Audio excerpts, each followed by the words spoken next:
सती परंपरा थी, गलत थी, वो खत्म हो गई। बाल विवाह होते थे, वो खत्म हो गए। केश मुंडन की परंपरा थी, वो खत्म हो गई।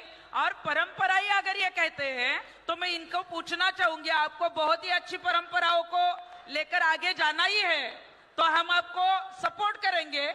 लेकिन आज अगर आप इस प्रोग्राम में आए हैं तो 100 साल पहले का जब नियम आप बता रहे हैं तो यहाँ पे आए तो आपको जी अर्थ से फोन पे कॉल आया था या कबूतर चिट्ठी लेकर आया था? क्योंकि कबूतर अगर चिट्ठी लेकर आया था तो 100 साल 200 साल की परंपरा हम मान सकते हैं। और ये यहाँ से गाड़ी से आए या बुलक कार्ट से आए हैं, ये भी उन्होंने बोलना चाहिए।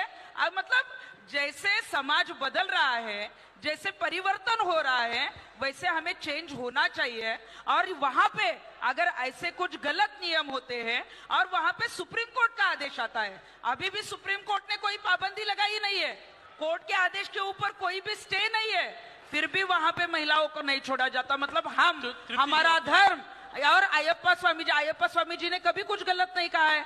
उन्होंने बिल्कुल नहीं कहा है कि वहां पे 10 to 50 इयर्स की महिलाएं नहीं जा सकती। आपने कहा कि वेदना को पढ़ना ज्यादा बेहतर है वेदों को पढ़ने से।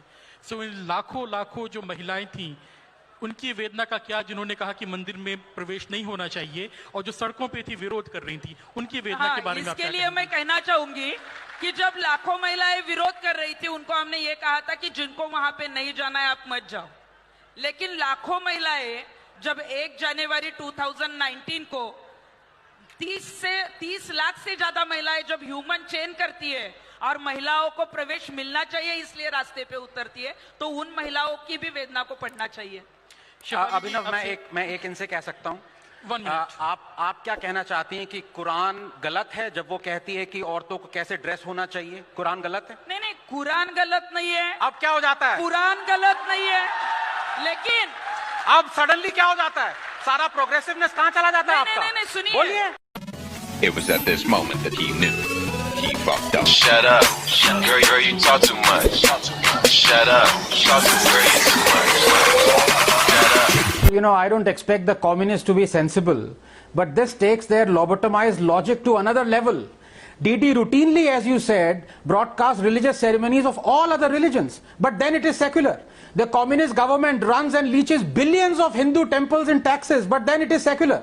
But broadcasting a momentous event for Hindus is communal. Let me explain. You see, this is a momentous occasion for a religious Hindu.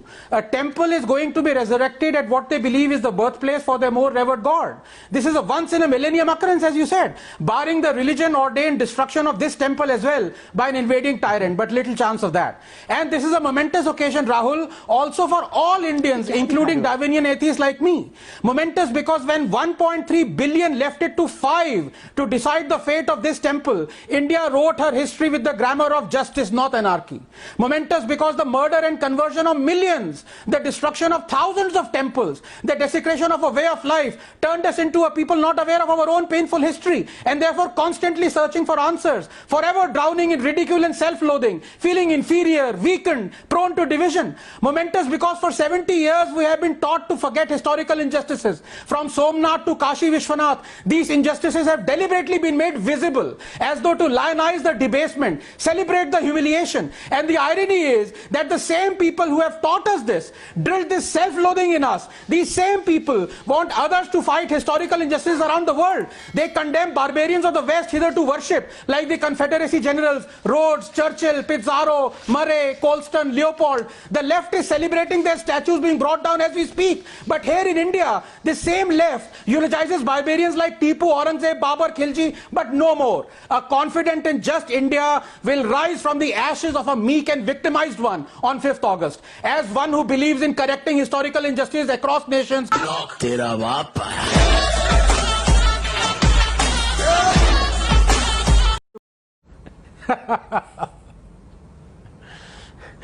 Yeah, good evening, Navika. First of all, congratulations to you and your team for this wonderful analysis. You know, any logical person would have gone by satellite and visual evidence, but not these chauthi fail lobbyists. And you know, even despite your evidence, now if it still carries on, this constant haranguing and outrage by the lobby, and they're demoralizing our defense forces.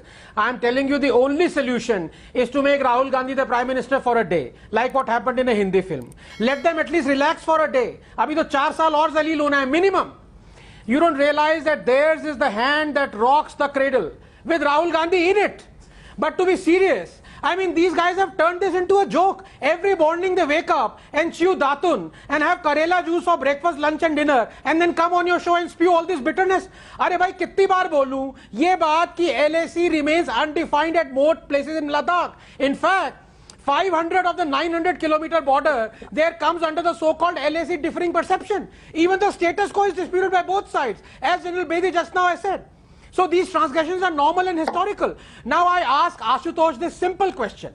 Does he believe in these two statements made by a defense expert during the UPA? One, I quote, "The India-China border is not yet defined, and so when the Chinese make incursions, it only means that they haven't entered our territory," unquote. And two, quote, "Since the 1962 war, China has extended its control over the entire Galwan River," unquote. And after Ashutosh has answered me, I have another set of questions, beginning with the fact that China occupied 640 square kilometers of eastern Ladakh during the UPA and made 600 incursions in the Indian side between 2013, and on July 12, 2013, entered 28 kilometers deep into our territory at Depsang. And since, because of the lockdown, Navika, I cannot physically be there to invigilate, so let this be an open book exam for Ashutosh. Find the answers from anywhere, but please do answer.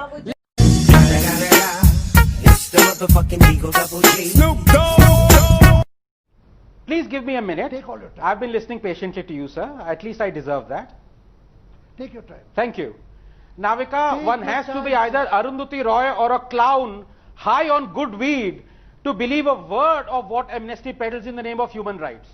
These are gangrenous, psychopathic rejects of the society, unemployable failures in life, but made employable only through some crumbs thrown by Darbaris and the leftists. So they peddle their fake narrative handed down to them every day. Remember, Amnesty is in the net for taking 51 crores, violating the FCRA Act and FEMA. They have been caught peddling fake news umpteen times, but refused to apologize even when challenged, like they were in 2018 by the UP police. They peddled the fake church attack narrative, the rising intolerance, emergencies here narrative. Their activists advocated and cushioned casteist violence in 2018. Their chief wrote glowing eulogy of Vijay Mallya after he got into trouble for scamming and the DGCA suspended his license. They hawked sickeningly selective hate trackers to promote scaremongering, ignoring more than 100 lynchings and attempting lynchings by Muslim mobs on Hindus, Dalits and non-Dalits. And now they talk of human rights in Kashmir, again based on fake news and Pakistani propaganda. These communist cowboys were completely silent for decades when the human rights of lakhs of Dalits, Valmikis, Gurkhas, women, refugees and gays were being trampled upon because of Article 370 and 35A. You need to call out their shameless anti-Dalit, misogynist, homophobic, Islamist puppets for their silence. अभी तो इनको और जलील होना है. तेरा बाप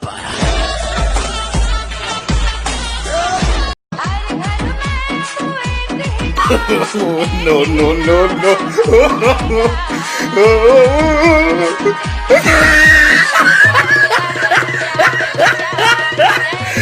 Look at the top of his head.